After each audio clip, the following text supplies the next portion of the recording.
Okay, let's just get to the top of this. Okay, welcome, both in-house and extra house, I guess, in through the internet. I do have a request from our staff technicians who are trying to make this as easy as possible for everyone. If you do have a question, please put your hand up and then we'll recognize you. I will repeat the question, but when you are voicing the question, please stand up. It makes it easier for us to be able to hear and for the microphone to be able to pick up. And then the audience at home on their computers can also see how able I am to translate what you're asking into what I paraphrase the question to be.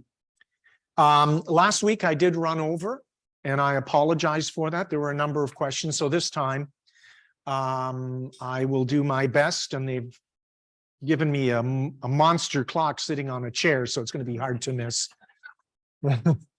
So I'm taking the hint.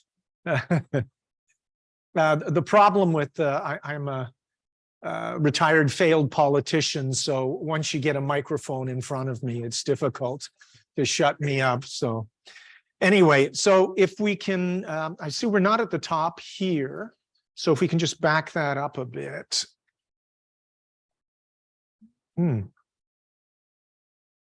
I think there we go. There we go. So we have, in the last 3 weeks, we've laid out the chemistry, the biology, the physics, the geology, the geography, the meteorology behind climate change. And we also have looked at the big picture of how things work as far as climate change goes, and the demographics, like who's doing what, that kind of stuff. And last week we did 2 hours on what was being done. It actually could have been a 5-minute talk. What was being done on a big scale by all various levels of the government in terms of meeting the climate change commitments that the scientific community is talking about. Again, the principal group that we should be looking at for most of this is the IPCC, the Intergovernmental Panel on Climate Change, which is a United Nations organization which has been meeting now since I think the first time they met was just in the mid-80s. And so we've had the latest assessment this past year, actually just before the beginning of these talks, by the IPCC as to what we should be doing or what we shouldn't be doing regarding the climate crisis. And because of the slowness of all levels of government to respond to this, and there are a variety of reasons that the governments are not responding to this, most prominently, it's not popular. It requires a dramatic rethink of how we base our entire economy. And that is presenting a problem on how do you deal with something, how do you appear to be dealing with something and not actually have to do something because you're so reliant on the income, the dollars. The wealthiest companies in the world are the oil-producing, fossil fuel-producing companies.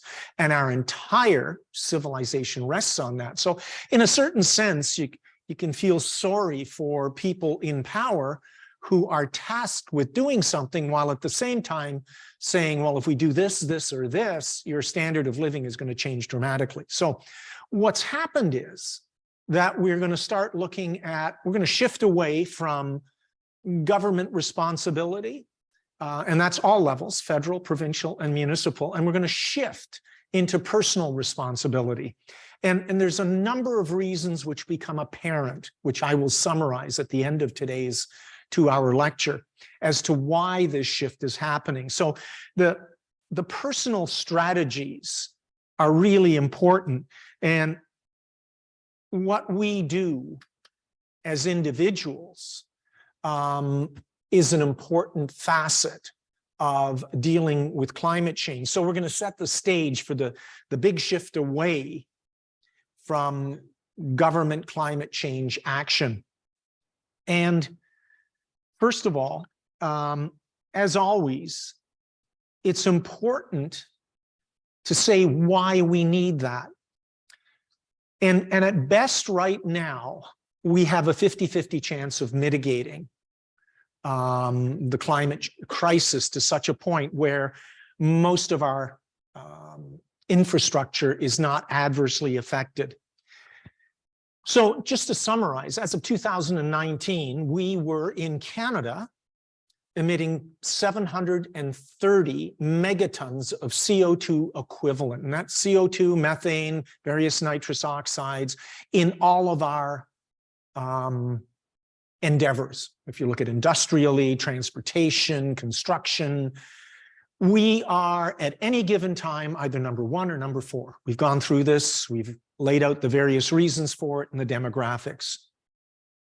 In order to stay below 1.5 degrees Celsius, and right now in Canada, our average temperature is 1.4 degrees warmer than it was pre-industrially.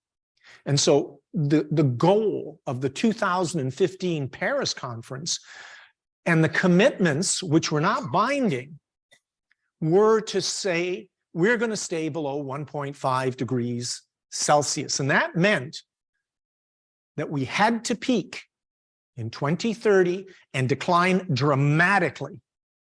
So in the next decade, and I'm talking about 2030s as opposed to 2020s, and we're already winding into almost the halfway mark of the decade, the chance of staying below, in Canada, 1.5 degrees Celsius, which means a decline from 730 megatons of CO2 equivalent to 460, that should be gigatons, not the second part where I've got 460 gigatons, that should be megatons for Canada. So we have to decline to 460 megatons of CO2. The estimation right now is by various groups who monitor this, and these are non-governmental groups that look at the climate, is around 1%. It's not a good percentage. And that is the government meeting its commitments so that we can decline to that. So by 2030, we're going to miss what we had committed to do. So each person's footprint has to shrink. If we start looking at this at a per person basis, so if they're not going to do it, what do we have to do? And in Canada, the average is we emit about 20 tons per person. In Nova Scotia, we're slightly better at 17 tons per person. And we have to get down, if we're going to meet our commitments, to 2.3 tons from virtually 20 tons. So we're about 90%. So we have to each individually lower our carbon emission equivalents by about 90 to 95%, depending on where you live. If you, the best is Quebec, by the way, and they're coming in at just under 10 tons per person. So getting down to that 2.5 tons is not as onerous. And one of the reasons is because of the predominance of hydroelectricity, which filters into business and homes and all kinds of other activities. So an enormous part of this is using hydroelectricity, which is an important constituent in battling climate change. The worst is Saskatchewan at 71 tons per person. And Alberta is pretty much the same at 70 tons per person. So what you're dealing with is a massive shift in what we need to do. And with the current policies that the government has, it's been characterized as disturbing as of 2019 by the Environment Commissioner, Julie Gelfand. So this is a commissioner who's responsible for looking at our response to climate change. And the fact that we're not coming anywhere close to meeting our commitments is, in her words, disturbing. So why is it disturbing? Well, we're going to build the Kinder Morgan pipeline. Wood fiber LNG plant terminal in Vancouver has been approved, and liquid natural gas is not going to cut it. We have to cut by 90% to 95%, depending on where you live.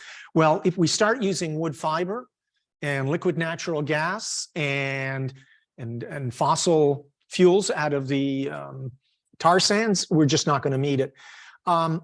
And somehow the feds are telling us that we'll meet our commitments by 2050, but we've been talking about meeting our commitments since the Chrétien days of the Kyoto Accord, and we have never met any of our climate outcomes. And another way to look at it, our emissions per capita from 2005 to 2019 have only decreased by 1.3%. And we're talking about in the next 5.5 years, we need to decrease it by 90 to 95% in order to meet our targets. So there seems to be a disconnect and nobody's calling them on it. This is, it's disconcerting. And what happens is, I don't know if you read the news story in the CBC this morning. The demographic that is most concerned about climate change are those with the shortest future. It's the senior citizens are worried for the future. And we have the shortest future. And why? Because of our children and grandchildren and great-grandchildren who are going to be facing what needs to be done. So seniors like us, when you go out and look at the protests and look at the people who are speaking out about the climate catastrophe, the climate crisis, it's seniors. Predominantly, you get some school kids going out doing marches, but predominantly it's seniors, and they tend to be educated. They also tend to be quite well heeled. And we're going to take a look at that connection as well. So what's happened is, by the government not meeting its commitments, and we can see obviously the disconnect. I was just listening to, on the way in to the CBC noon show, and they were talking about setting aside marine ecosystems. And the last question that I heard was, is 25% enough? Well, we're supposed to be setting aside 30%, but E.O. Wilson says we have, and he has now since passed away, we have to set aside, in order to be able to deal with the climate crisis, we have to set aside 50% of everything to be fallow. In other words, we can't expand the way we have been. And so when I talk about, senior citizens who are very, very concerned, it flows into the general neighborhood, because senior citizens tend to have children and grandchildren and great-grandchildren, and they talk. We do talk. We do make our opinions known. And so the responsibility has been offloaded to us in the climate change discussion. And there is a certain ageism that happens with these discussions, in that a lot of us tend to be retired, so we don't really matter. But the thing is, we still vote, and we'll touch that in just a second. So I'll take some statistics here, and the statistics are fluid.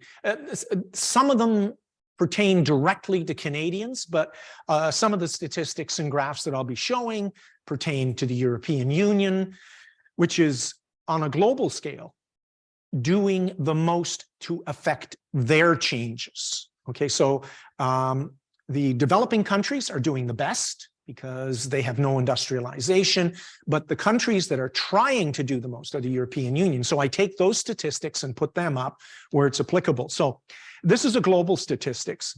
And the question is, the percent who say their behavior can make a difference. Looks like China is just way ahead of everybody. The population is saying, as of 2019, 90% agree that personal choices are critical in dealing with the climate crisis. In the United States, not so surprisingly, it's only 68%. And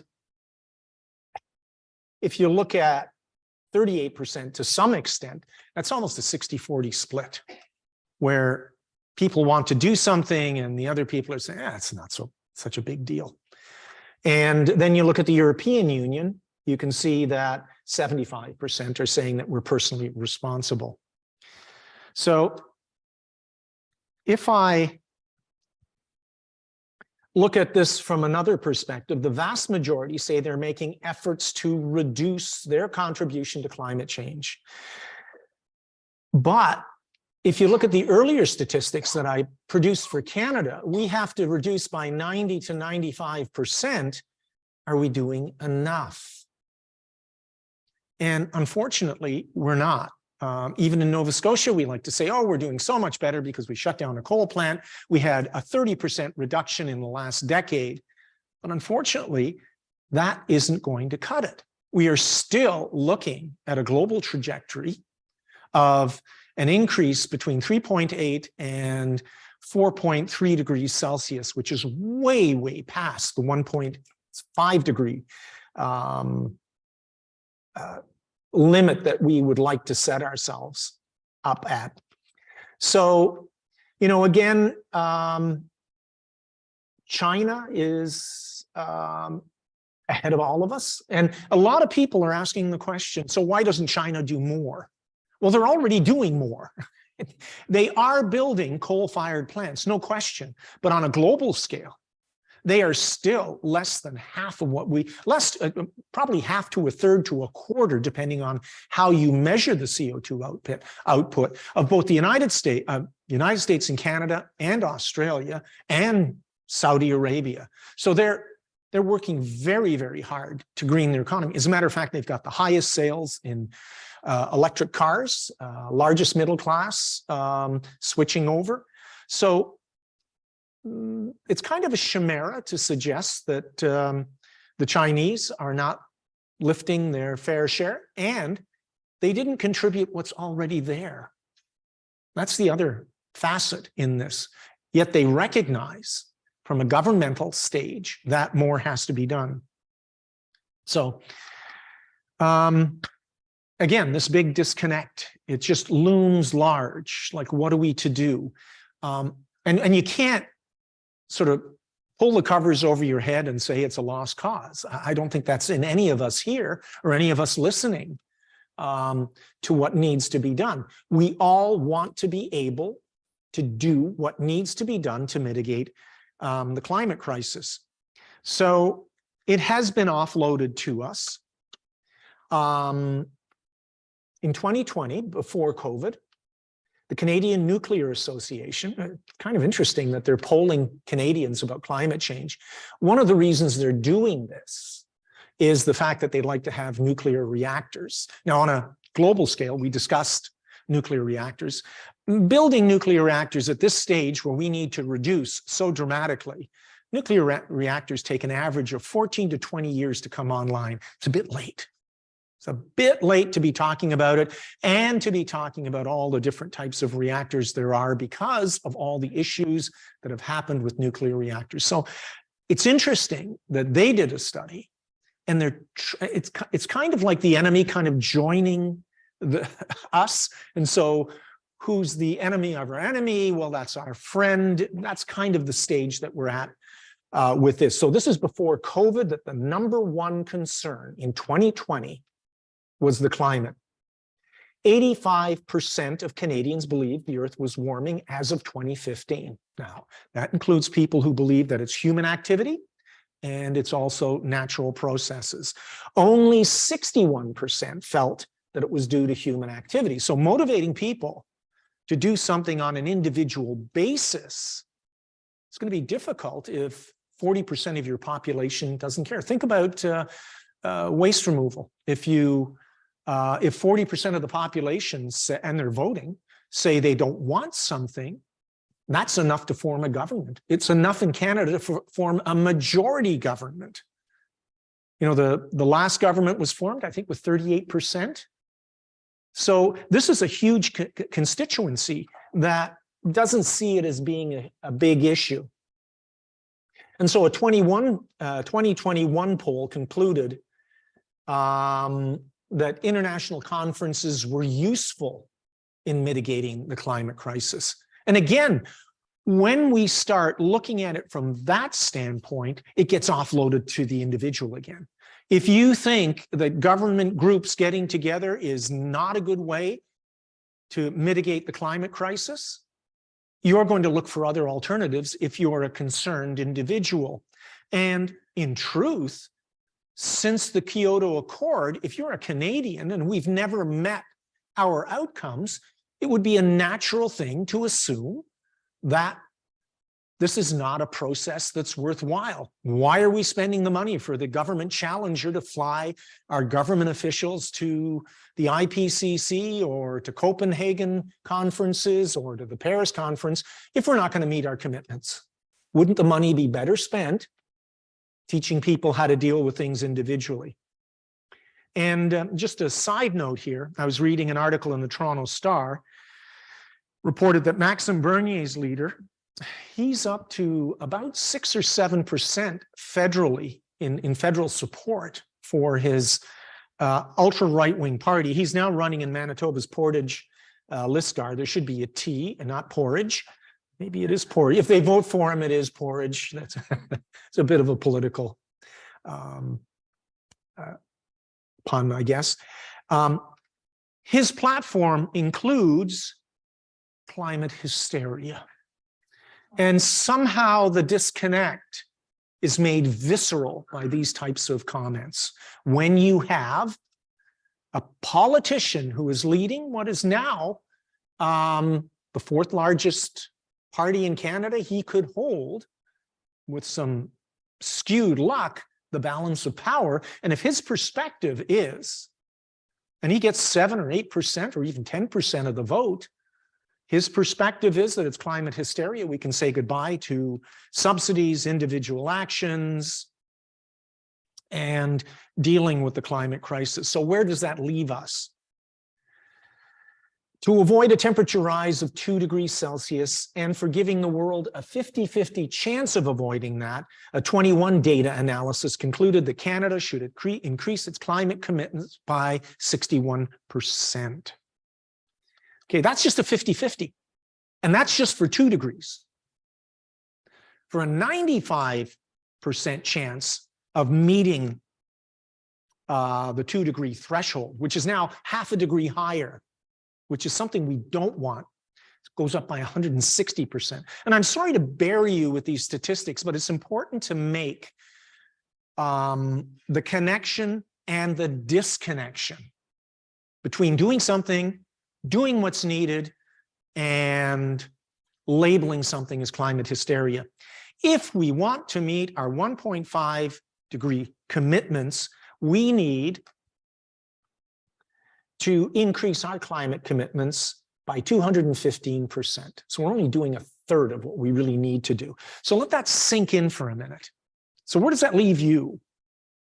Where does it leave you in terms of getting up in the morning and being hopeful for your children and grandchildren that they will have, you know, I was a refugee with my parents. We came from war-torn Europe. We came to Canada. It was a refuge. It was the great hope for us, and we thrived. Life got better. You know, we were immigrants. We spoke a different language. And as you can tell, English is not my first language. I keep tripping over my words. It's hard to believe that the legacy that we're going to leave governmentally is one of decreased expectations because of the climate crisis, so that your children and grandchildren will not lead a life as fruitful and as easy and as economically feasible We thrived. My father was a sole provider. My mother worked as a cleaning lady in restaurants. We did very well, as many other immigrants did. And with these statistics, what I'm seeing is that the 2-year-old boy that I was that came here almost 70 years ago, if there's a 2-year-old boy coming to Canada today, in my shoes, a refugee, he doesn't have, or she doesn't have the same possibilities that I did. And that's, I think, disturbing. So, and so we go back to individual behavior. And in China, we know that it's 90%, United Kingdom, 77%, the United States, 68%, and various countries there on the scale. We're someplace between the United States and the United Kingdom, excuse me, in perspective. But it's a nice graph, and it outlines those countries which in the European theater, which are concerned, who think that behavior of the individual is important. So to summarize it, what we're talking about is a profound disconnect. We're not getting the same stories that we from various groups. The IPC is telling us from scientific research that this is what we need to do, and the government is pitching something else in a very complicated process with various parties pitching permutations of that, making it very hard to understand what is being done, what can be done, and what should be done. So let's move on. The last 3 years have been unusual, and there was a climb in concern for what we need to do as individuals from about 2015 to 2020. We could see that each year the statistics and the polling were telling us that people were becoming more and more concerned about the climate crisis, and they wanted something done. And you could tell it in the speeches of the political leaders. The various political groups were talking about the climate crisis and the climate mitigation and the climate adaptation. But something happened 3 years ago, and I think you know what it is. COVID happened. And when COVID happened, the shifting in what individuals, Canadians, looked at as the most important facet that needed addressing in their lives shifted away from the climate crisis. Somehow the climate crisis got smaller in the rearview mirror almost. And so a NANOS poll in 2020 said that Canadians' top worry shortly after COVID was the economy. And more than a third of Canadians justifiably were worried about making ends meet. Housing prices were going through the roof. COVID was making everything more expensive. We couldn't congregate. Life was changing. And the climate concern slipped to second place at only 30%. And right behind it was COVID. If you weren't really that concerned about COVID, it was right behind. A third of Canadians said this was a significant problem. So the noticing of the climate crisis slipped in the public's imagination. We didn't see as many articles in the newspapers. We didn't hear politicians talking about it. We didn't see action happening with the climate crisis. So let me just go to the next slide here. Whoop. Okay, I just lost my place here. So what does this mean? It means that we have offloaded responsibility, and I've just lost my place here. Figures. I don't know why that happens. Here we go. So the COVID crisis made it easy for governments to shift the attention away from the climate crisis. It made it easier to offload their responsibility in mitigating climate change to you. It's a very subtle approach, but you started to see less of dealing with the climate crisis in the media. You heard politicians talking less and less about that and arguing about masks and diesel trucks in Ottawa and calling doctors crazy because we shouldn't be wearing masks or we shouldn't be getting vaccinations. So it took the attention off the climate crisis, and the government was able to back away, and the fossil fuel industry was very happy. There was much less pressure on them. And somehow we've all forgotten about the pipeline. We've all forgotten about the liquid natural gas thing. But the overwhelming public concern that's there, especially from the older generations, is still deeply attached to the climate crisis. So I'm just going to talk about offloading responsibility. And one of the things that's happened over the last 3 to 4 or 5 years that will illustrate how viscerally certain aspects of government behavior have been offloaded to you. And they relate to electric cars. And I hear from friends, from neighbors, from many people that they're doing their share because they're buying an electric car, that it's going to not use gasoline, they're going to have solar chargers, that kind of thing.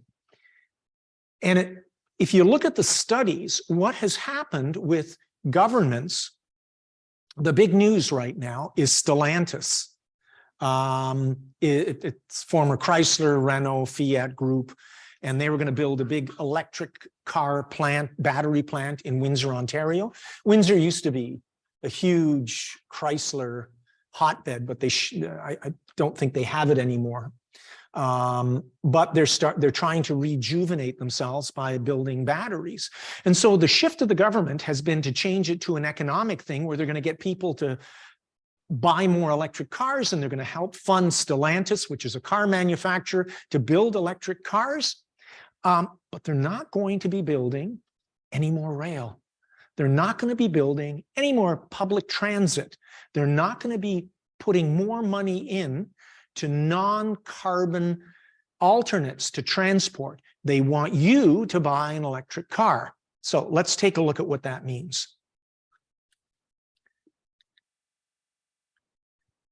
Electric cars are powered by batteries, and lithium plays an important component, as do the batteries based on lithium. So the focus in the government has shifted away from the climate to the economy. It's going to make jobs.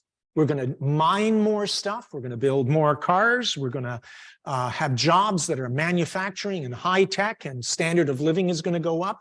We've got new mining deals for lithium in Ontario and Quebec. We got new, and the Volkswagen plant as well, new battery electric car plants from Stellantis and Volkswagen. This was kind of a greenwashing, offloading things to the well-heeled. I don't know about you, but I really don't want to spend $55,000 on an electric car. I do have a hybrid that's 12 years old, as does my wife. When we had to, because we had 2 jobs that took us in different directions. And we bought the best that we could afford at that time, and we paid a premium.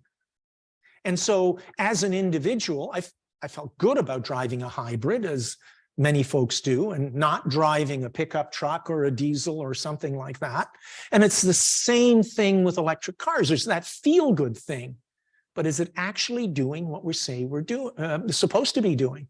And in a large sense, this is greenwashing things, because cars contribute to urban sprawl. Your neighborhood changes when there is no public transit.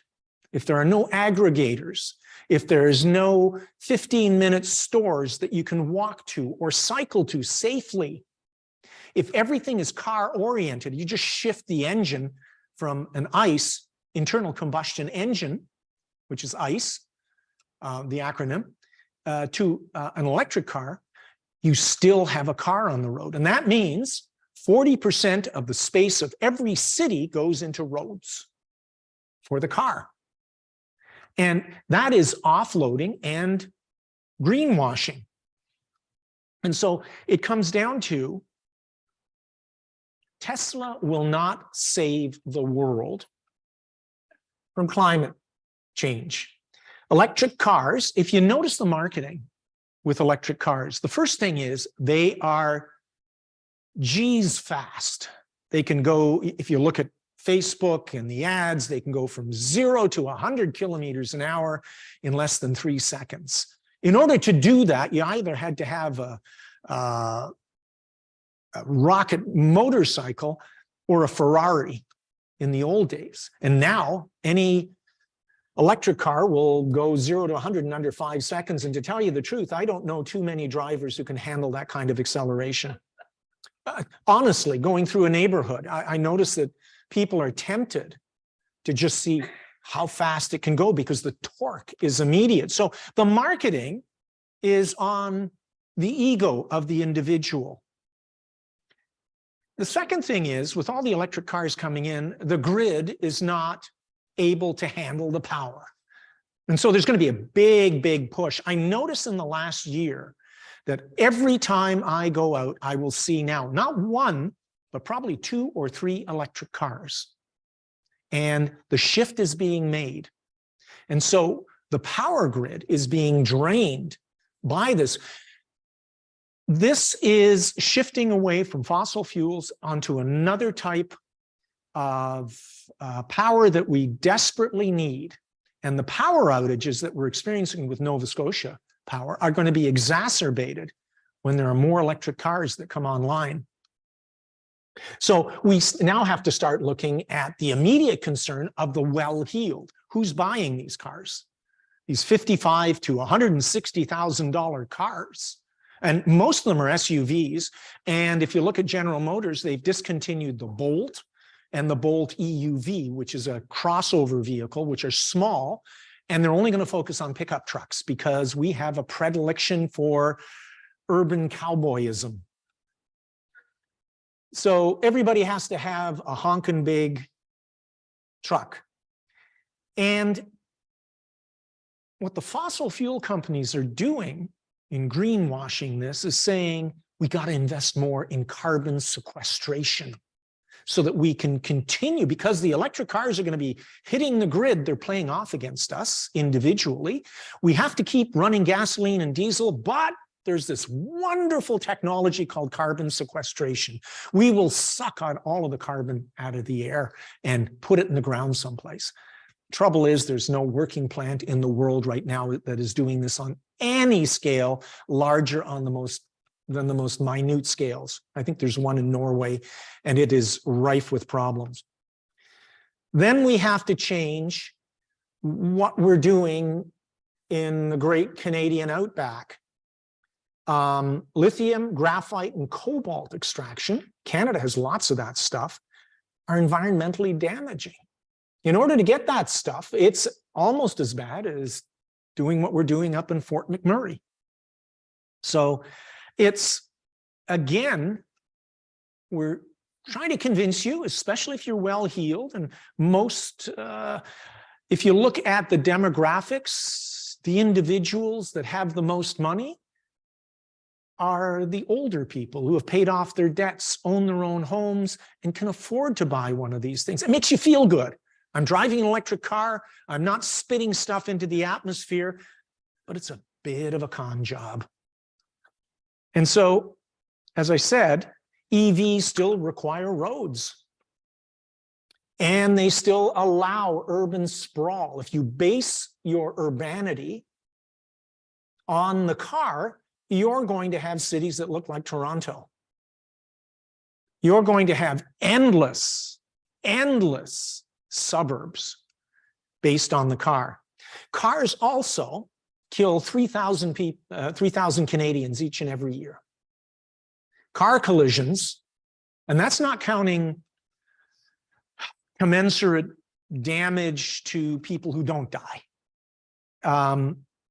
There are, and if you look at pedestrians, with the cars getting bigger and faster, and the electrification of the car, we're going to be looking at dangerous conditions in city cores with this offloading of responsibility. So you think you're doing the right thing, but you're actually making things more dangerous on average. And we still waste hour after hour after hour in gridlock. Traffic reporting, when I came to Halifax, there was no such thing as gridlock 35 years ago. You know, there were 3 cars that came to an intersection. Gridlock. Now, it can take you an hour to get from the downtown to where you want to be. If you live in Wedgwood, if you live in Bedford or Waverley, it can take even longer. And it's just day after day after day. And as long as we continue to do that and make those individual choices to keep the car, then we are perpetuating the problem and exacerbating the problem as well. Let's continue to rag on electric cars here. There's an increased weight. The physics of cars is that what stops cars is not the brakes, it's the rubber. The rubber of your tire on the road is what stops your car.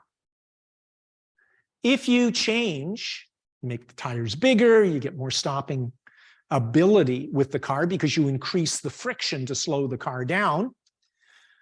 If you increase the vehicle weight, and automatically the stopping distance, because you're not substantially increasing the tire size, the stopping distance increases. And if you're adding 1,000 pounds to the average electric vehicle, it just means that stopping distance is going to be worse. And that means pedestrians are going to become hood ornaments. It's going to be more and more difficult to avoid getting hit. And also the focus on SUVs and pickup trucks means visibility is awful, and the ability to survive a collision with a pickup truck or an SUV is about 1/5 that of a compact car. Because on a compact car, you're thrown up on the hood and over the car and roll away. On a pickup truck, you're run over. You're hit, you fall down, the pickup truck rolls over you. And the likelihood of death and maiming is much higher. So the danger to pedestrians in urban regions just increases. And then there's the increased cost per vehicle that only the wealthy can afford. So it's one of these damned if you do, damned if you don't. I would like not to put stuff into the atmosphere, but the electric car really isn't the solution. And here we go again. Somehow I can't talk and use my hands at the same time, because I guess my feet have something to do with it.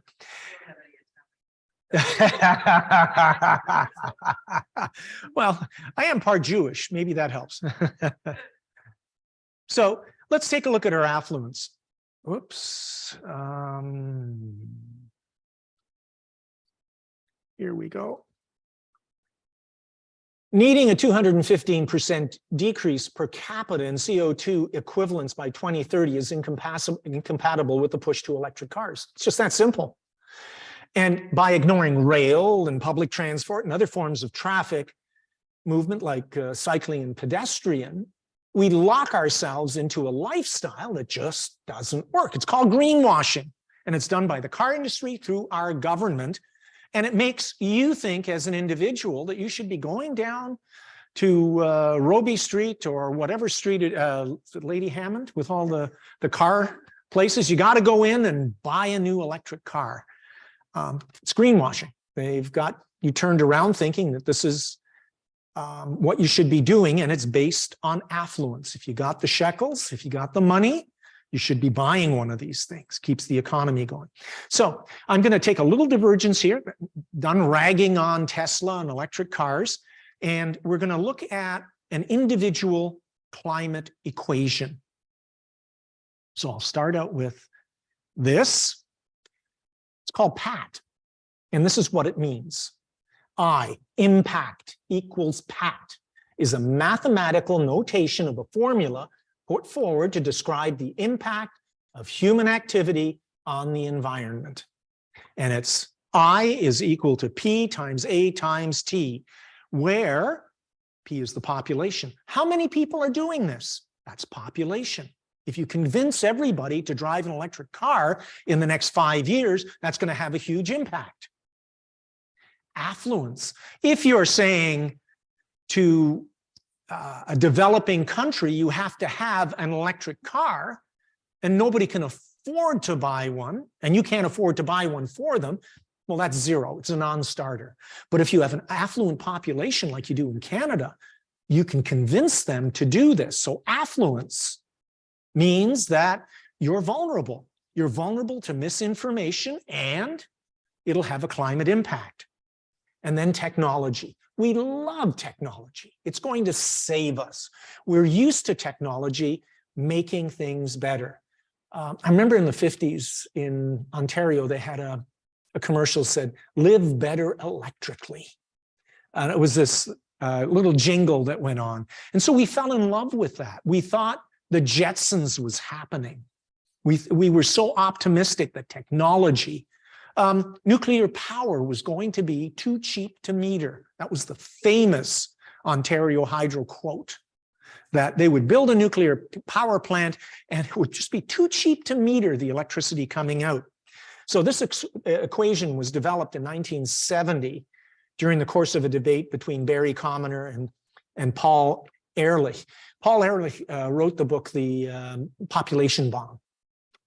And what he was saying was too many people, especially those who are affluent, is a big, big problem. And John Holdren was part of that too. So they put this one together to help us understand that it's the number of people, the affluence of those people, and the technology, because technology costs money. And so they're all tied together, and you put those together, you can measure the impact on the environment.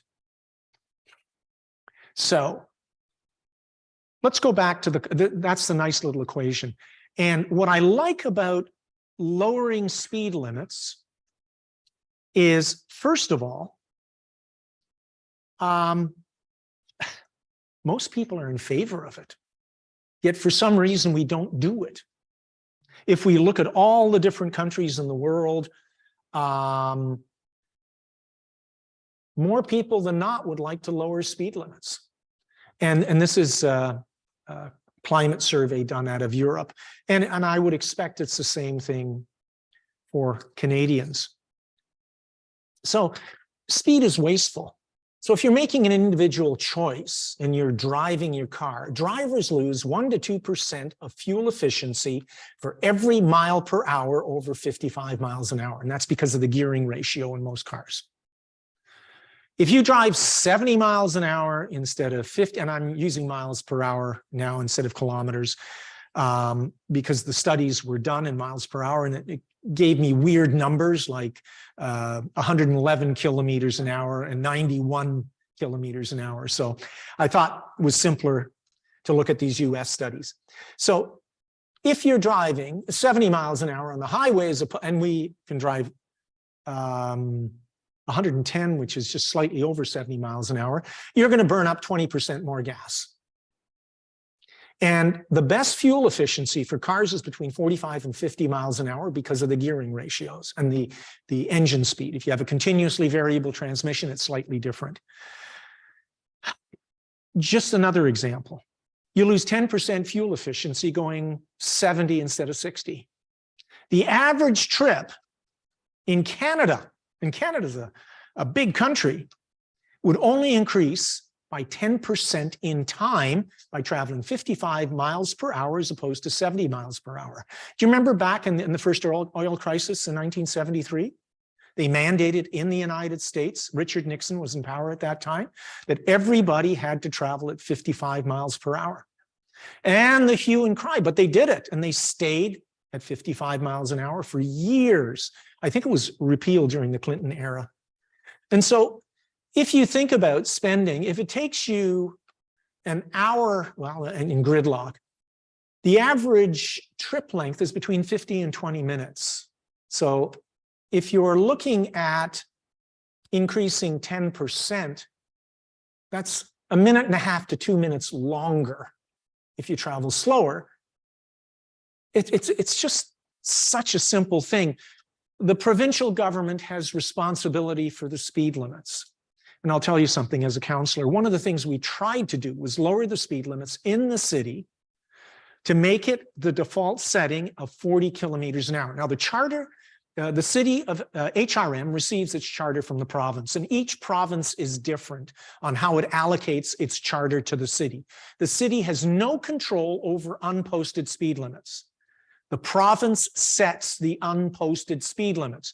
If the city wants to post a speed limit, they have to show it. And so we have tens of thousands of roads. And so if you live in an area where the default setting, it's not posted, it doesn't say you have to travel 50 kilometers an hour. If you want it slowed down to 30 or 40 kilometers an hour, you have to post it. And that costs a lot of money. The signage and the maintenance of it is just off the charts. But it would take a simple piece of legislation from the provincial government to give control over the speed limits to the city so that the unposted speed limit could be 40 kilometers an hour. I'll tell you a statistic. With the average car, if a child is hit by a sedan, and I'm not talking pickup trucks or SUVs, and the pickup truck is going, or sorry, the compact car or subcompact car is going 40 kilometers an hour, the child will survive 19 times out of 20. So only in 5%, and it's not saying there won't be health issues or injuries, but you raise that speed limit to 60 kilometers an hour, and the statistics reverse. 95% of the time, 19 out of 20 times, the child will die. Only 5% will survive. So if you have an unposted 50 kilometer an hour speed limit, you will have people driving at 60 kilometers an hour, and the police will not stop them because they can't get a conviction in it. And so speed kills. And if we lowered it to 40 kilometers an hour, meaning that anybody who drove over 50 kilometers an hour would be automatically ticketed, we would decrease deaths. And we would save gas. And we would help with the climate crisis. So a little sidebar there. So how are we doing here?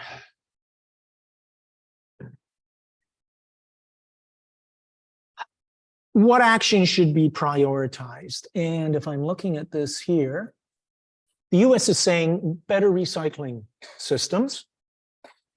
China is saying a ban on certain products, and the UK is saying better recycling systems as well. So it's about a ban of certain products and recycling. And one of the big issues as personal choices that we're trying to instill in ourselves is, do we reuse, recycle, or do we throw away?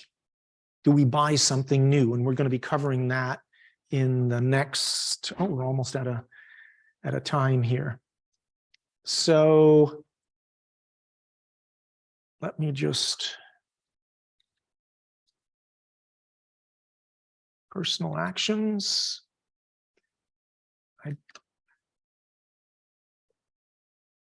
Okay, speed is wasteful. And great, we're just in time for a break. That's why my slides didn't show up. We're going to take a 10-minute break and then jump into the second hour.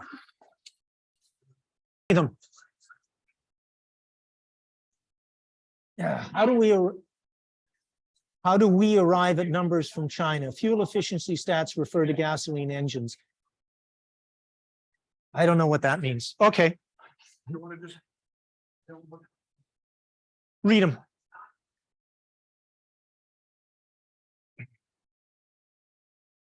Okay, I'm supposed to start talking. Well, first of all, I had to stop talking.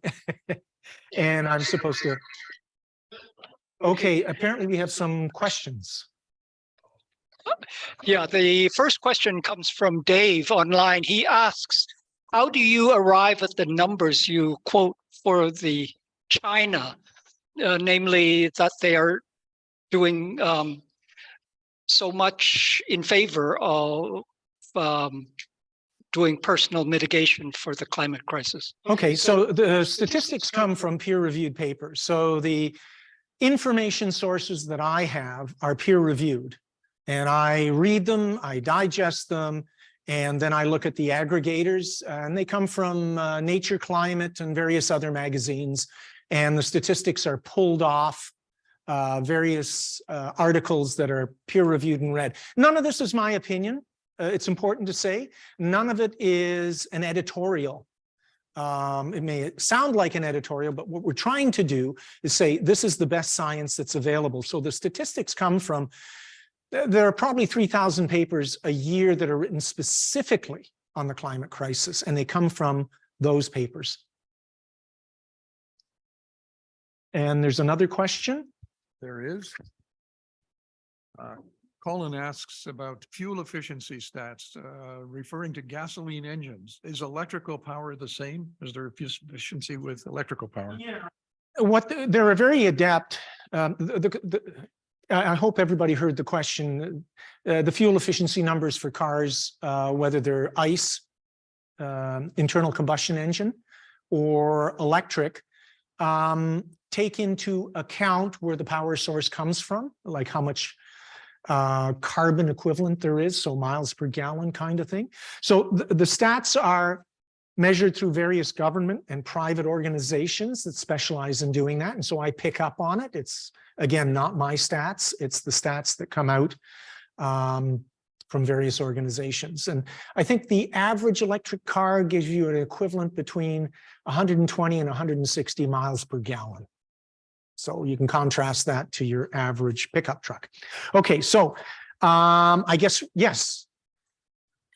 Regarding the COVID situation, did we learn anything from the fact that during the restrictions, there was less driving, there was less traveling by plane or visit, all that stuff?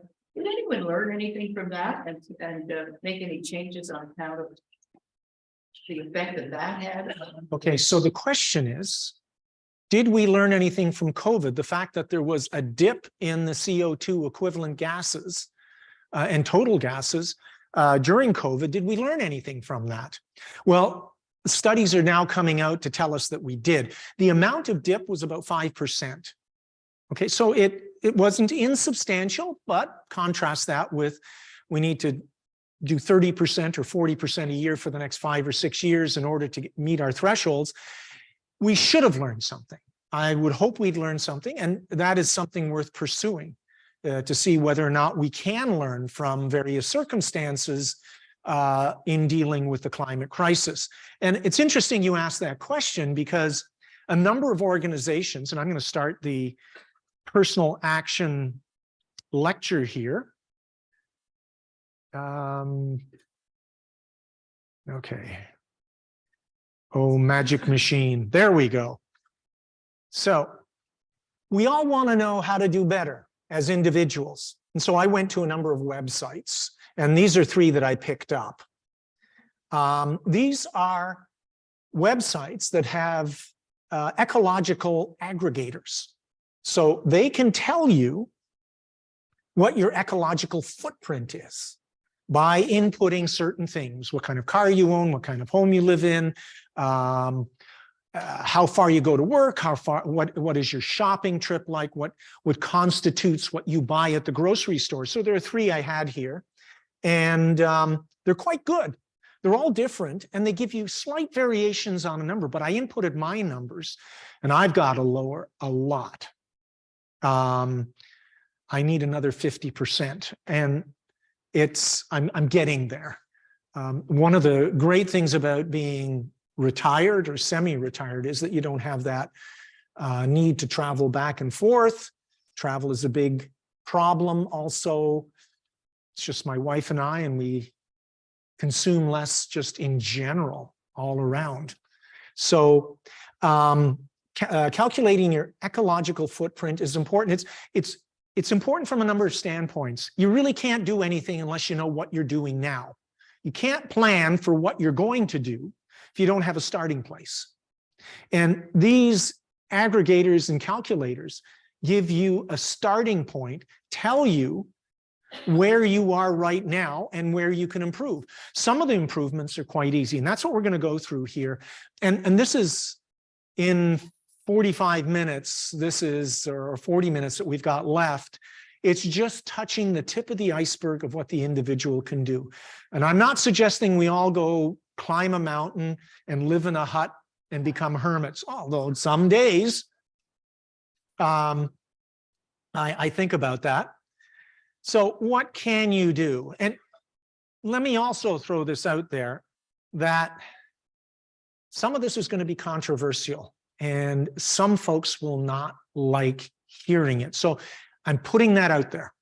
But these are the things that we can do.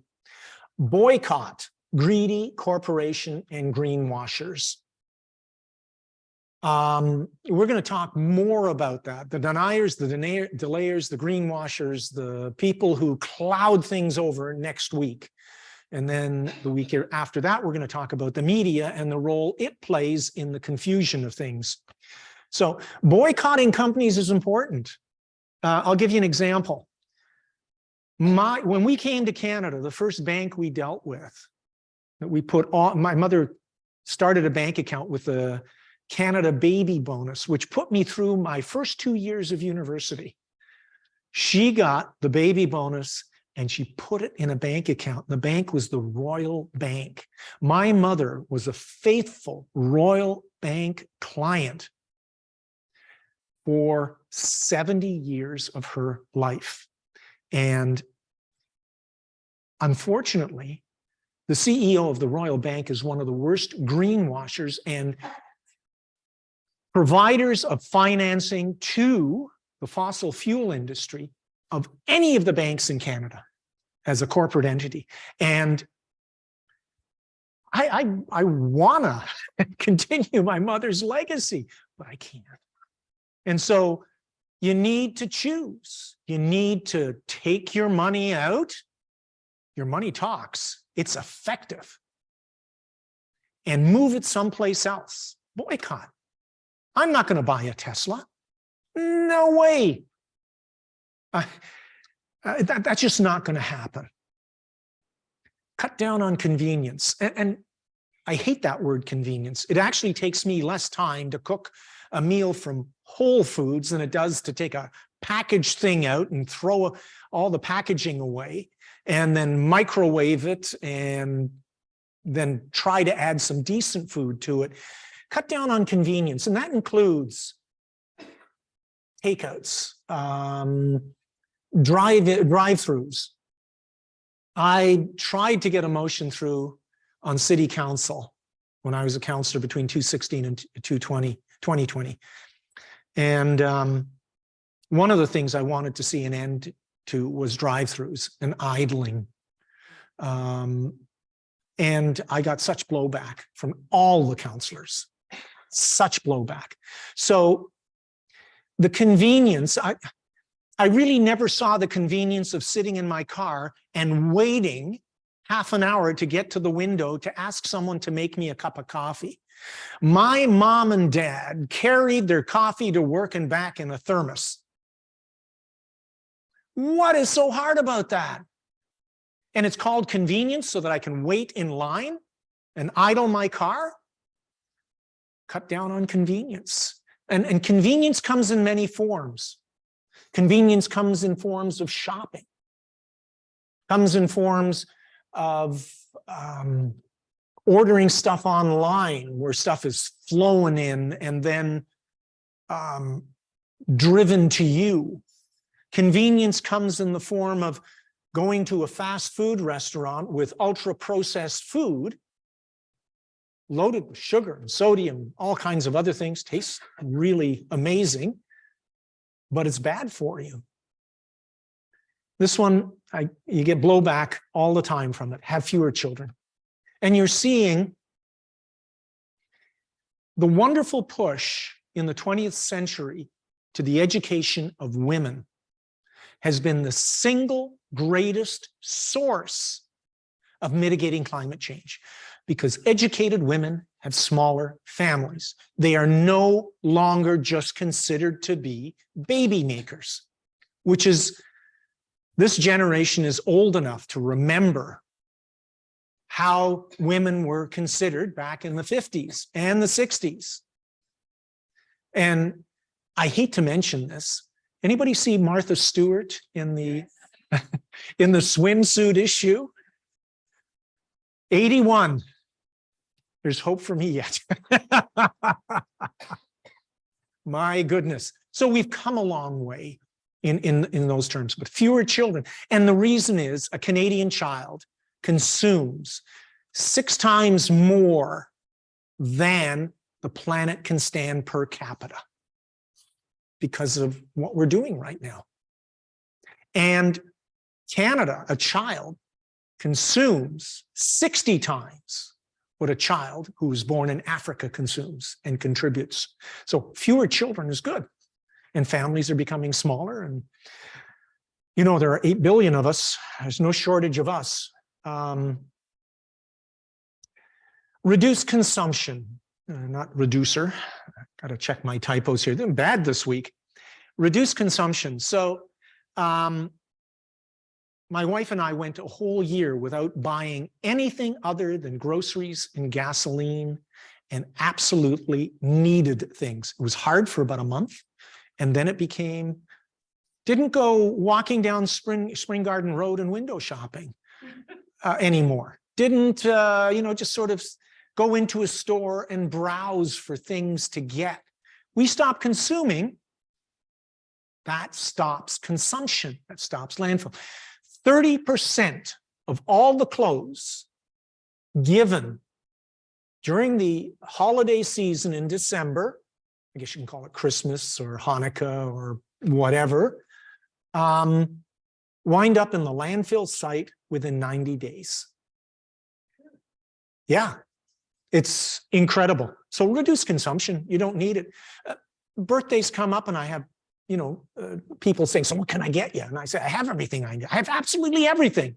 I got a nice collection of scotch, a few cigars. What else do I need? My cardiologist didn't hear that. Have difficult conversations. You're at home, you're with family, you're with friends. Sometimes it's important to talk about what you think. The difficult conversations regarding lawns, gardens, driving, state of things. Have the difficult conversations. Collaboration. This is somehow the whole movement on climate change has not been able to connect with the vast majority of people so that we are on the same page. So we have to collaborate more. We've got to solve that one. And that's, we're going to be talking in 2 weeks about that when we deal specifically with the media. And you can guess what I'm going to be saying about the media. And then repair, not reuse. Buy things that are repairable. Unfortunately, we're into I think there are now almost 10 billion smartphones in the world, and the vast majority are not repairable. They wind up in landfill sites. So repair, don't go out and consume and replace. So travel. And when I talk about carbon offsets, what I'm talking about specifically is air travel. That seems to be the area that is used the most. And I hear this a lot. I am going to travel on a vacation to Dominican Republic, but I bought some offsets. Well, there's an upside and a downside. It's great. Carbon offsets were brought in by the right-wing groups as a way not to have carbon taxes. And so they pitted carbon offsets against carbon taxes. Carbon taxes tax carbon at the source. It costs more, you'll use less. That's the general idea. It's the economy of the situation. Carbon offsets said, where you can. And again, it's to the affluent. It's offsetting it to the affluent. Because if you're not affluent, you're not going to be flying in an airplane, even though you feel like you're traveling in a cattle car half the time. Generally speaking, you have to be fairly well heeled to take a vacation on an airplane to some destination. 90% of carbon offsets are worthless, and they find them to be a Ponzi scheme where they promise to plant more trees in Botswana or Nigeria or in the Siberian tundra, and it turns out not to be the case. Or they've sold those offsets a number of times, selling the same thing to a number of different people. And it's a growing business because it gives you the feeling that you're actually doing something when you're not. The carbon still winds up in the atmosphere. So you get on that plane, it's still going into the atmosphere, into the stratosphere, into the troposphere, and it's still contributing to greenhouse effect. The fact that you're planting a tree or stopping deforestation in some place, that's going to take years. It's just not a doable plan, and it's so amorphous. It's so easy to distort that more than 90% of the rainforest credits commonly used by companies who are responsible for almost half of all travel is business travel. And they don't represent genuine carbon reductions. That's what we're after. So carbon offsets just don't work most of the time, no matter how much you want it to work, and no matter how much you hear that it's working. And this is how a carbon offset works. A project is established to mitigate global heating, okay? And so what they do is they look at things like deforestation or fossil fuels, but they don't remove the carbon from the atmosphere. We don't stop it from going in. And then they're calculated using dozens of methods. This is where the Ponzi scheme comes in. It's depending on the carbon offsets that you use, it's really hard. They're complicated. It's, oh goodness, it's like looking at a phone plan. Like trying to find the best phone plan for your phone. You ever try doing that? It's incomprehensible. I don't know how anybody does it. Well, carbon offsets are probably just one below it in terms of complexity. And they claim they make a difference. However, it's really questionable whether they do. And nobody likes to be taxed. So they play off against carbon taxes. We do know that 90% of carbon taxes work. When the cost of gasoline goes up, people look at other driving. When we had that huge spike in gas prices a couple of years ago, people started getting rid of their pickup trucks and they started getting smaller cars because it hurt. I watched a truck put in $300, $350 in gasoline, and that's a week. Like, who can afford that? I fill up once every 6 weeks and it costs me $40 with a hybrid, a small little thing. I'm probably going to be a hood ornament one of these days, but. And then there are the claim of net reductions is really questionable. So once a firm has worked out the amount of carbon they want to offset, they buy the equivalent amount of credits. And then they claim the company or the product they're selling to be that they're becoming carbon neutral through these offsets, but they really haven't got a good history of working. Okay, so that takes care of the travel thing and the carbon offsets. There's so much more. I mean, you can research this and look at it and weigh the pros and cons, but if you had to apply a label to carbon offsets versus carbon taxes, go with the carbon taxes. They are effective. They're immediately expensive, and there are two types. One is you tax at the source. You tax the companies. I mean, these companies are making hundreds of billions of dollars of profit, So you can legislate that they don't pass those carbon costs on to the individual. But they're also very powerful companies. And these fossil fuel companies, including the local ones like Irving, determine what governments do by the power of their money. Now, something that you also have control of is what goes on in your home. So let me just... I recently decided to get solar panels on my house.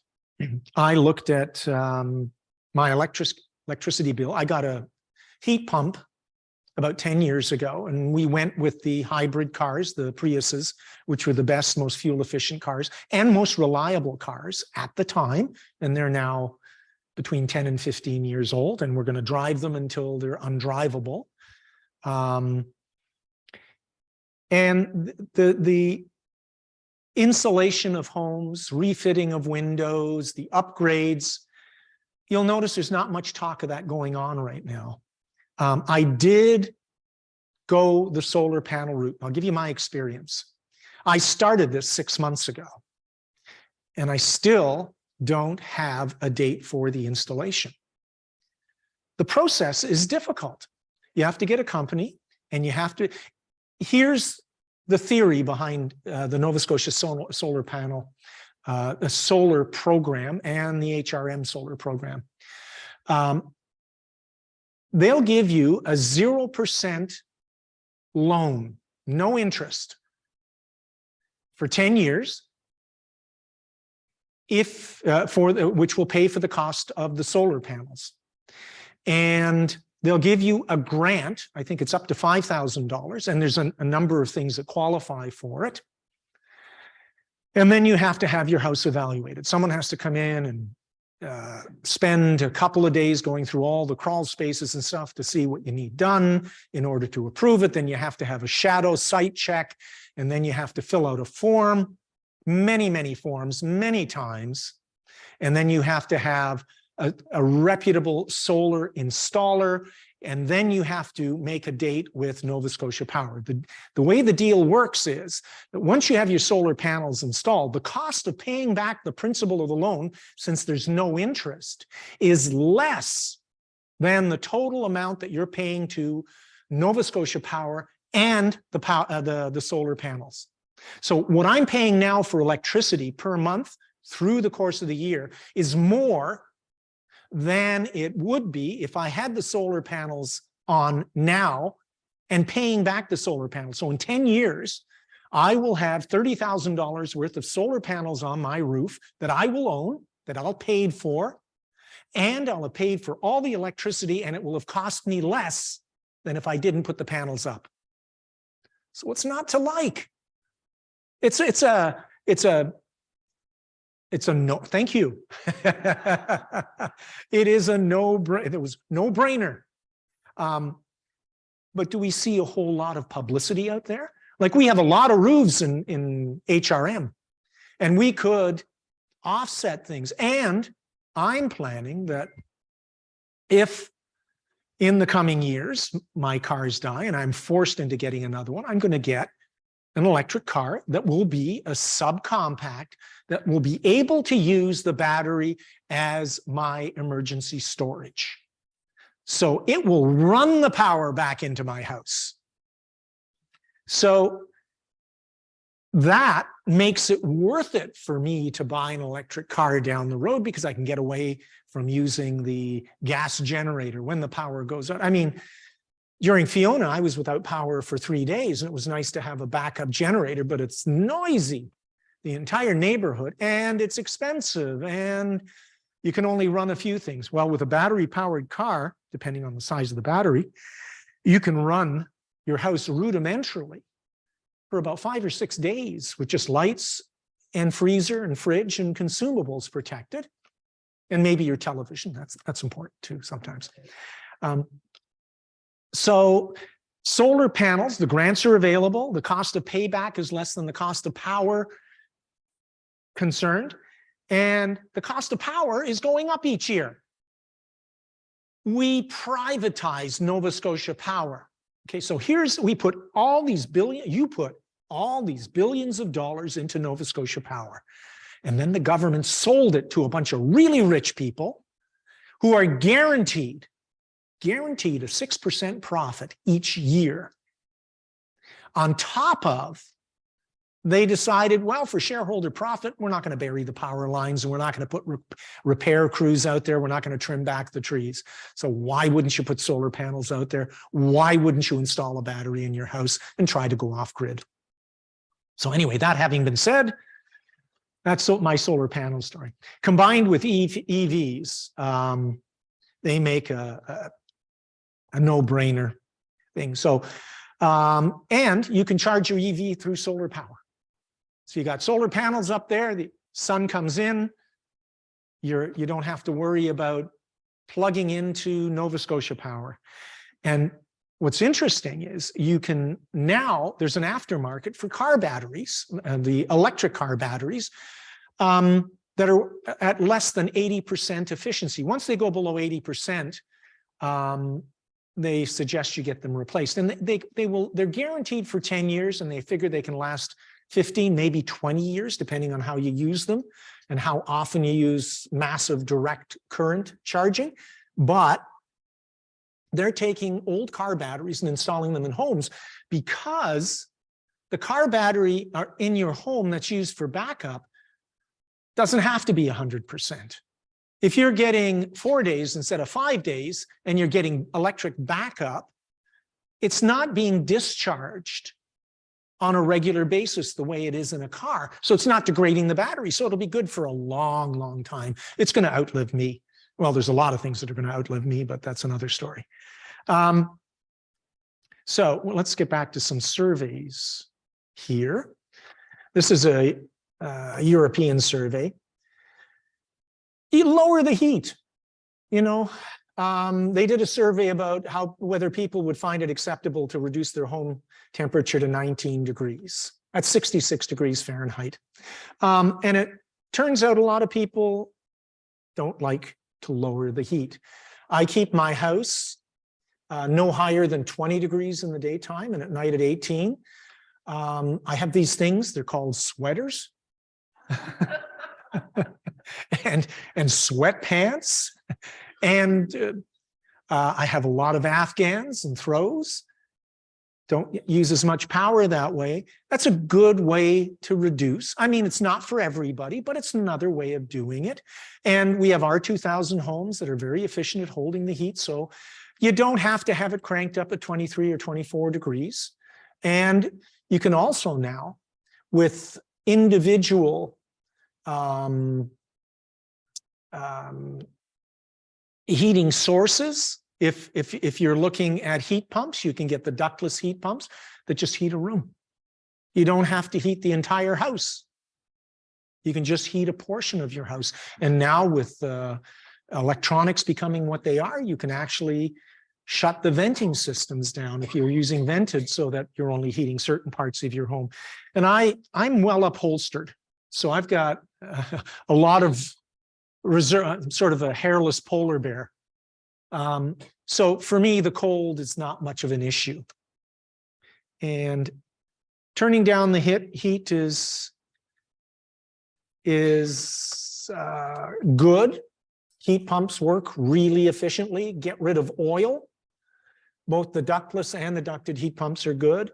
Look at passive solar for hot water. The major source in most homes is keeping hot water heated. And you have 40 or 60 or 80 or 100 gallons. That water has a very high specific heat. It takes a lot of energy to heat it up to where you want it. So passive solar is a good way to do it. And if you like to recreate in a home swimming pool, passive solar will heat your swimming pool. And of course, turn down the heat. This is something I love, because it means my lawnmower gets a break, and I'm the lawnmower person in my home. When it starts looking like African safari, I have to get out there and cut it. So reduce lawn space. Lawns are a wasteland.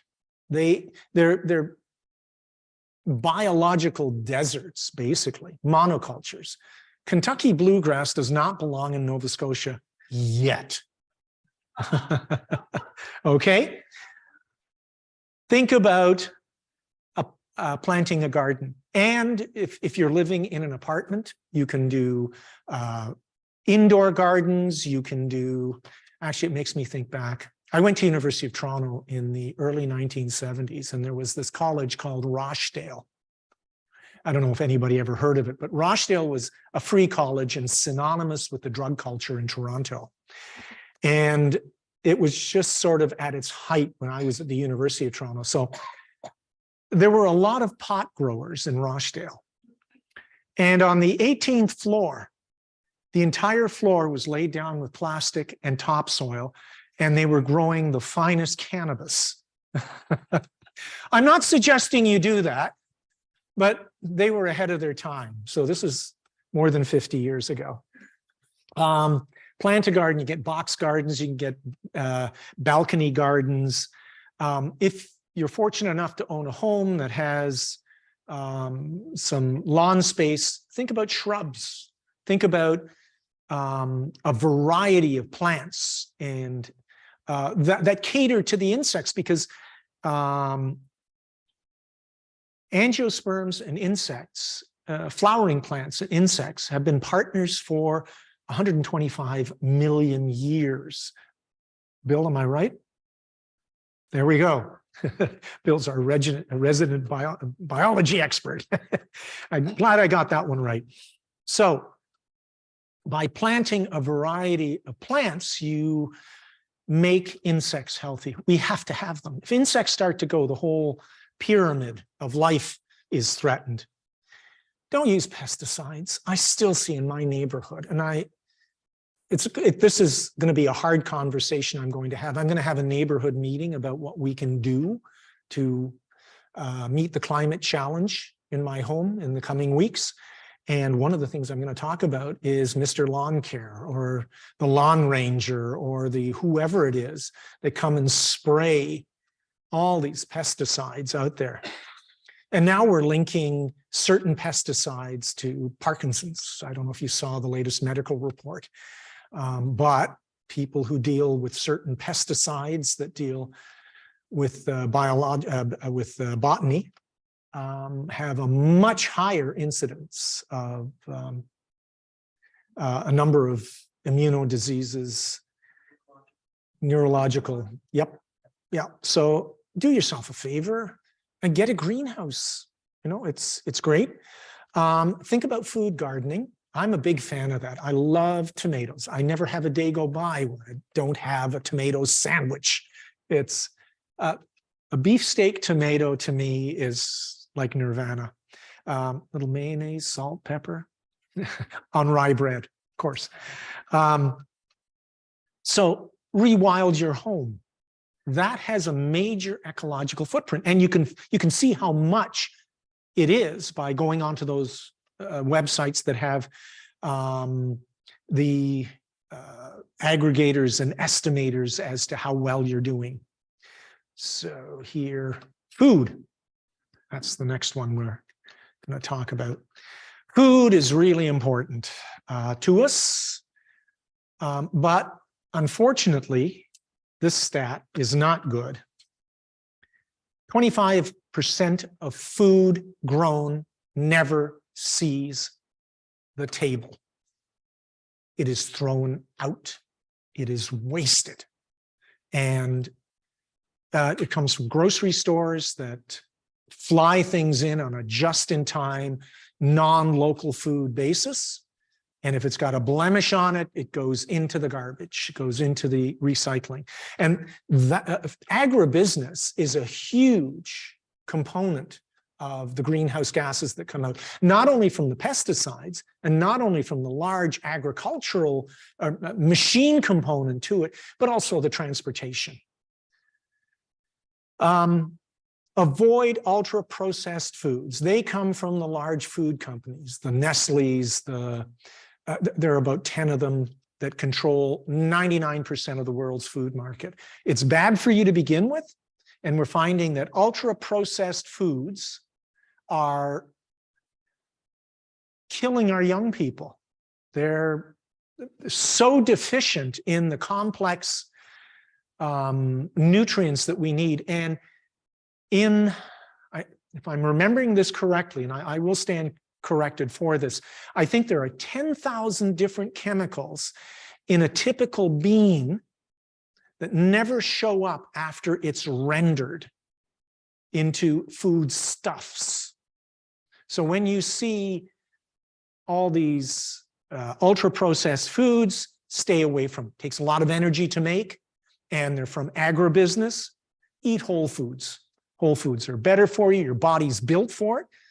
In 2,500,000 years that, or 500,000 years that Homo sapiens has been on the earth, we've been eating whole foods. It's only in the last 5 or 6 decades that we've gotten into this processed stuff. Look at local providers.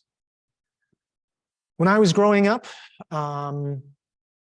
we knew the local farmers. We would go and get half a side of beef, and you would get half a pork, half a pig, and a bunch of chickens, and they would slaughter them, and you know where they came from. You know, you could watch them out in the field. Not suggesting that that's the thing to do, but local providers, you know them, you know what they're putting in, you can see them, and the transportation charges are less. It's much better for the environment. If something is blemished, it's not bad. It just means that something's had a little bit of a chance to get to the food before you did. And most of the time, it's not bad. So if the apple is lopsided, it's not a bad thing. It doesn't have to be a perfectly polished. Same thing with cucumbers. Same thing with tomatoes. Same thing with berries. Eat seasonal. You don't need to fly them in from California and Florida, and you don't need the latest nectarines from South Africa. You don't. There are many, many, many other compatible foodstuffs. You can buy frozen, which can be local. Blueberries, cranberries are grown locally. You freeze them, they're great. They lose none of their efficacy in terms of nutrition when they're frozen. So eat seasonal or get frozen. It used to be, I remember strawberry season. To make money, I used to pick strawberries. I got 6 cents a quart back in the old days. I was unfortunately ate more strawberries than I picked. That had other effects, but we won't go into that. And again, don't be a consumer. Consuming is the best way to put greenhouse gases into the atmosphere. Think about no consumption month. Try it. Try it for a day, a week, a month. The first month is the toughest. I did this for a year once with my wife, where we decided only to do what we absolutely had to. No new clothes, no new shoes. We had to fix something in the house, fine. We have musical instruments, so I didn't get to buy another guitar for a whole year. That was difficult, but I did it. And make going out to eat an event instead of a habit. So you don't go out because you've always done this. Make it an adventure. Better yet, cook at home, invite friends, and start a cooking club where you socialize together, where you go to someone else's place for supper that week or in a couple of weeks. Cooking clubs, groups with friends is a whole lot better than going out to restaurants, because no matter what the restaurant says, you can't be certain of what the food the restaurant is using. And chances are they're using it from the lowest bidder. The lowest bidder is what you're going to be eating, no matter how tasty it is. So with deference to those who have restaurants and provide food, I do like Chinese food. I do order out from time to time, but consider the impact. And when you do go out, Bring your own leftover plastic dishes that can be clean. Carry a bag in and say, I couldn't finish this. I really liked it, but could you put it in this container for me? It's the same thing as shopping bags. So in terms of consuming, avoid packaged foods. Drives me nuts when I go buy those beautiful English cucumbers. Yeah.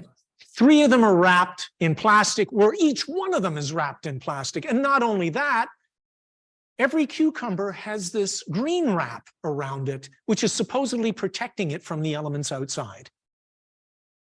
So you over-packaged consumable, and all the clamshell plastic things. I've seen now, I went to Costco this morning. I have a weakness for Costco because I buy in bulk and I get better deals there.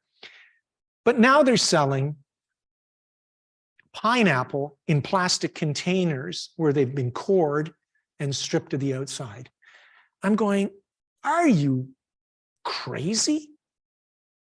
It means that that has to be consumed in a hurry because it's now been stripped. And it means that you're bringing home another piece of plastic. Reduce your consumption. I've been working on it. It's hard. By eating smart, stay away from sugars and salts. Your cardiologist will thank you, and you'll be around a lot longer to help your children and grandchildren out. Never use drive-thrus. I hate drive-thrus. Don't go to Tim Hortons or McDonald's. Don't. If I see you there, I'll point at you. I will point at you. And pardon me? Yeah.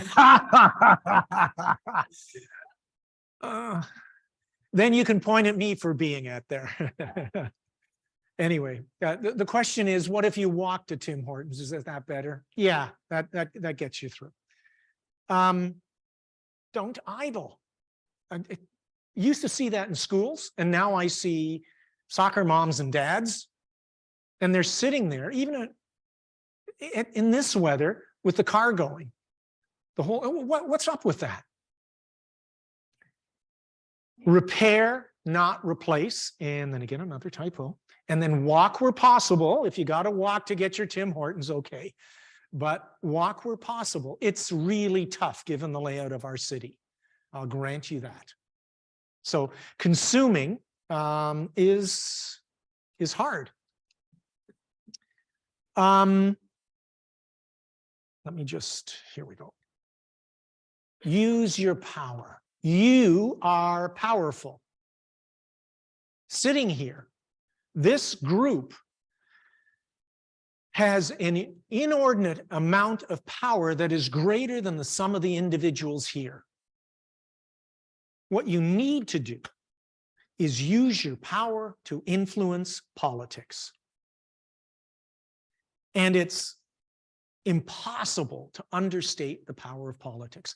Light a fire under those who represent you. A letter scares the bejesus out of politicians. And if they don't answer, hold them to task. Choose your political reps based on how they respond to the climate crisis. Support them not only in votes, volunteer. Put in signs, knock on doors, talk to other people. You don't even have to, I mean, if you like walking on your way to Tim Hortons, I'll give you a sign. Email and write. Email and write. Don't let them get away with it. You know, we have something happening with the old Bloomfield School downtown, which is just driving me to distraction. The city 2 years ago sold that to a developer without putting caveats in it. And now the developer says, I can do with it what I want. I don't have to develop it. And so we have a blight, and we have an area where people are getting hurt. We have the downtown needs homes, and a home is not being built because it's not expedient for the developer. And that's just a small thing. Tune in every second Tuesday and listen to the City Hall. Find out who's speaking and who's not speaking. Listen to their arguments. You know, it doesn't have to be something that affects you directly, but it will. Find out what they're saying, and you can do this. You're very powerful. And then join in and create neighborhood clubs. You want something done? You're better off collaborating. As an individual, you don't matter. When a group comes in and delivers a presentation to City Hall, you bet that rod going up the backbone of most councillors straightens out a bit. You know, they listen. If it's a group, the Ecology Action Center says something, they respond. And the Raging Grannies come in and say something. They respond. I come in as an individual. Oh, he's talking about climate change again. Join groups, collaborate, support, volunteer. I mean, the fact that you're here speaks loads. And talk to your friends and family. And that is it. Next week, we're going to be talking about the bad people. The deniers, the delayers, the obfuscators, the liars, the scurrilous, lower than a snake's belly in a wagon rut, people who confuse us, who make the climate discussion anything but science-based. So I'm looking forward to that one. And then, as I said, we're going to wrap up with the media. Now I'm going to throw out there, we've got 6 minutes left for questions. And I can't see those. Can you read them, Bob? Thank you. The first question, will big lithium batteries affect the climate crisis in a positive way or a negative way? Well, Lithium batteries are not the solution to everything. There's no silver shotgun. Or silver bullet. There's a silver shotgun. There are many, many different effects. And as I said before, Tesla is not going to solve the climate crisis. So lithium batteries are good, but there's other developments coming along too. We need other storage methods. And as I talked in previous lectures, some of those storage methods are gravity feeds, water feeds, where we use energy that is being created by solar and wind to create potential so that we can run through turbines, either air, hot air, fractionate for hydrogen, that kind of thing. So lithium batteries are part of the solution, but they're also kind of dirty. They require mining. And right now it's hard rock mining, which means we have to look at radioactive till. So anyway, that's sort of the answer to that. A comment, apparently electric vehicle efficiency is best at 10 miles an hour. Well, it depends on. They're not a question mark. No, I think somebody's trying to make a point.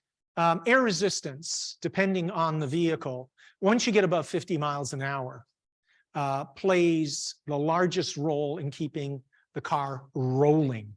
So at 60 miles an hour, I think 60% of the energy of the engine, the power, you get about 38% efficiency on internal combustion engine. That's the peak that you can get out of it. And the rest of it goes into heat and it's just wasted. But in order to move the car, you have to push against the air. And once you get to 70 miles an hour, you're about 70% pushing the air out of the way. So it depends on the vehicle. So it depends on the gearing, the slipperiness of the car. If you're really into slippery cars, there's a 3-wheeled car called an Aptera, which has virtually no drag. It looks like a teardrop, and it's unbelievable. It's so efficient that it can run solely in California on solar power. You never have to plug it in. Yeah. And they're coming. So I noted the exclamation mark. It's just someone being a bit sarcastic. Would the elimination of fossil fuel subsidies do much more than all individual personal measures to reduce GHG emissions? That's a good question. I don't know. Honestly, it probably would. Those subsidies are ranked in the tens of billions of dollars. We get it locally here with Irving. We get it at the tar sands. We get it with the pipelines. We see it with the banks. So Royal Bank, when it's loaning out money, is getting money from the Bank of Canada based on deposits so that it can loan out. So it's this huge tangled octopus that is really difficult. I would think, and that's why I'm kind of ticked off at the fact that it's offloaded onto us. Like, we have to consider electric cars. We have no choice. If you need to be mobile, there's no public transit. I've got to get an electric car to get me from A to B, and then I have to figure out how to power it. So it's been offloaded to me instead of having public transit. So it's a very complicated question. Good question. Our member references a story by Fiona Harvey in today's Guardian. It says the World Meteorological Organization research indicates that global temperature will exceed 1.5 C above pre-industrial levels before 2030. Yep. And his comment is, bye-bye Paris. Well, Paris was never going to happen because Paris didn't have any guardrails. It didn't say there were any consequences for not meeting it. So all the politicians could go out and say whatever they wanted to say because whatever's going to happen is going to happen in the future. And so they get away with it. Yes, sir. Richard, I appreciate hearing all the personal efforts that we should take, and I think it will have an effect. I'm concerned it'll take a long time.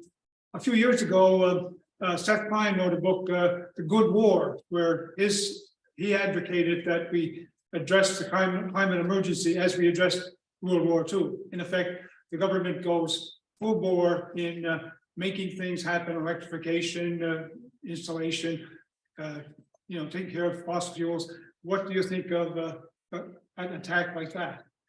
Wow. So the question is, and I'm trying to, what was the author's name? Seth Klein. The book was called The Good War. That is one of the books that I didn't have on my list, and that should be on the list. Seth Klein, and he writes about attacking the climate crisis the way we attacked the Second World War. We mobilized in a matter of months, and everybody got on board. There were war bonds. I don't remember it. I'm not that old, but there was an effort which revolutionized our society and laid the groundwork for the benefits that I benefited from when we came to Canada in the 50s and 60s and 70s. I got to go to university virtually free based on those things. And that is such an important. My mother used to say, you can do anything, you just have to want to. And that's why I'm advocating activism, volunteerism, political action. Light a fire under them, and we have to have that. So thank you. Great question. One here is apropos. Question is, how do we get an invitation to your neighborhood meeting? I do like Cuban cigars and single malt. And I recommend that everyone invite some friends over for a climate talk and let them know. Don't surprise them. This is not a Tupperware party where you're going to be creating a pyramid scheme. Collaborate, talk.